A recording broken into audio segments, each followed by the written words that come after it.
Hello, welcome back to Chat About It, Don't Shout About It with me, Rachel, the Queen of the Woke, as crowned by one of my haters. Don't forget to like, share, and subscribe to my channel. Thank you to everyone who has joined me already.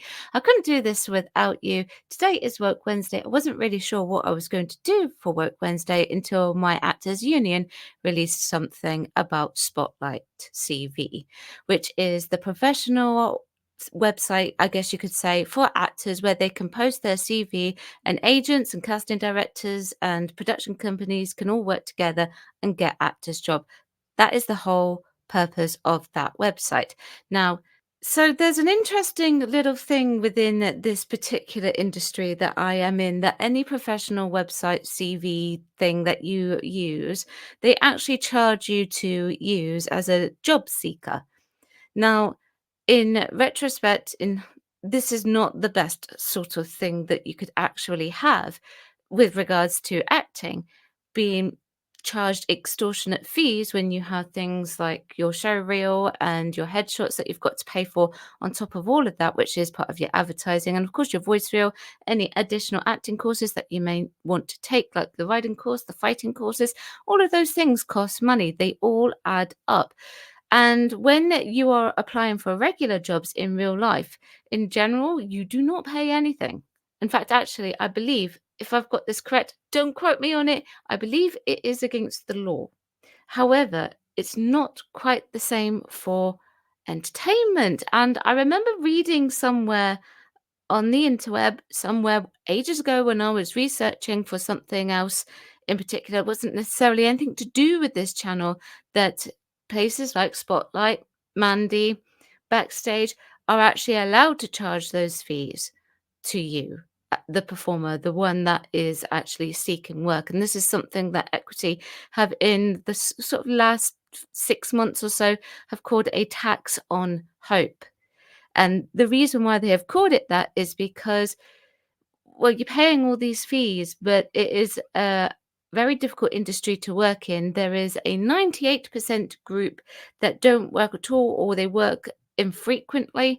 And then there is a 2% group that work all the time. I have been in the 2%. I do know what it feels like. I'm currently in the 98%. So Equity released a tweet the other day and they linked this to their website.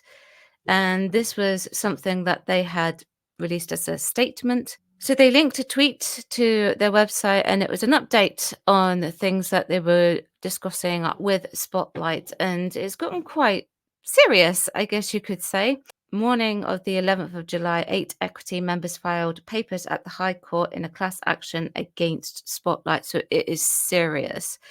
We are seeking a declaration from a judge that the law and the relevant regulations outlined below apply to Spotlight.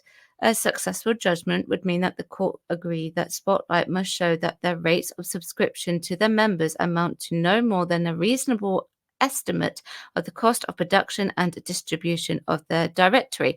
Now, a lot of people actually believe that in my industry that it should actually be the production companies that pay for the advertising and the seeking of the performers, be it actors, voiceover artists, wrestlers, whoever it is.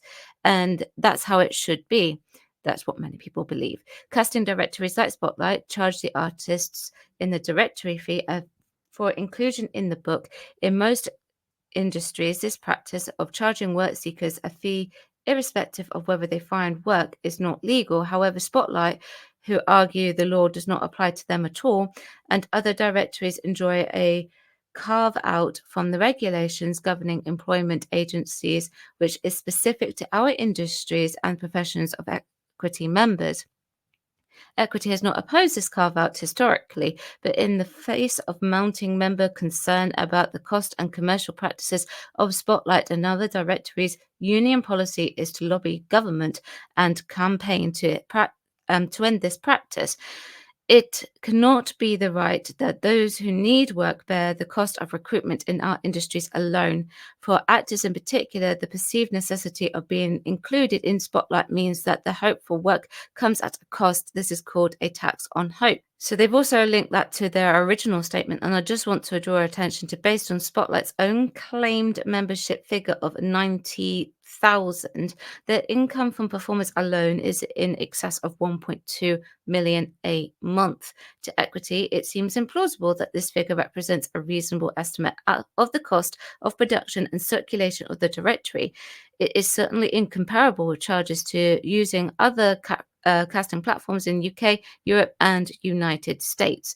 So they're really seeking to either like get rid of it altogether or reduce the cost. I don't know if they're going to be able to get rid of it altogether, but the reduced cost would actually be an ideal because this fee at the moment is £198 per year. That is expensive. And if you are paying for multiple platforms all at around the same sort of price, you're looking at sort of like perhaps a grand, maybe more. And if you, I'll put this into some retrospect here for you. That say if you get a commercial job, the base studio fee, BSF, is around £300.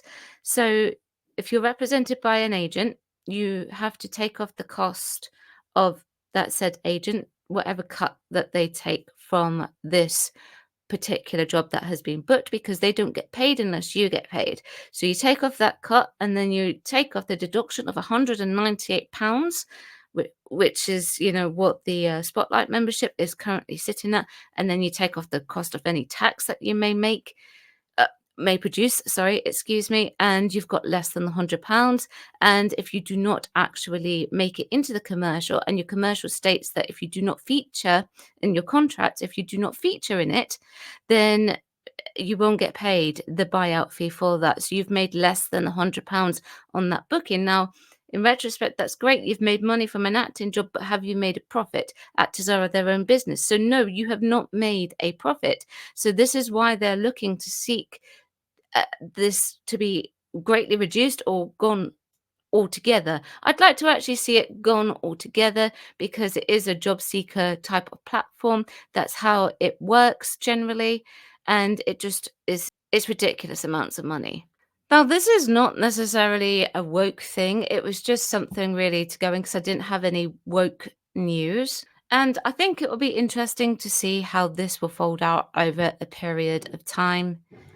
I am looking for those laws that state this information about the entertainment industry and seeking work and having to pay for those websites versus the ordinary job seeking websites, I guess you could say. I mean, define ordinary at the end of the day and how those work with those laws.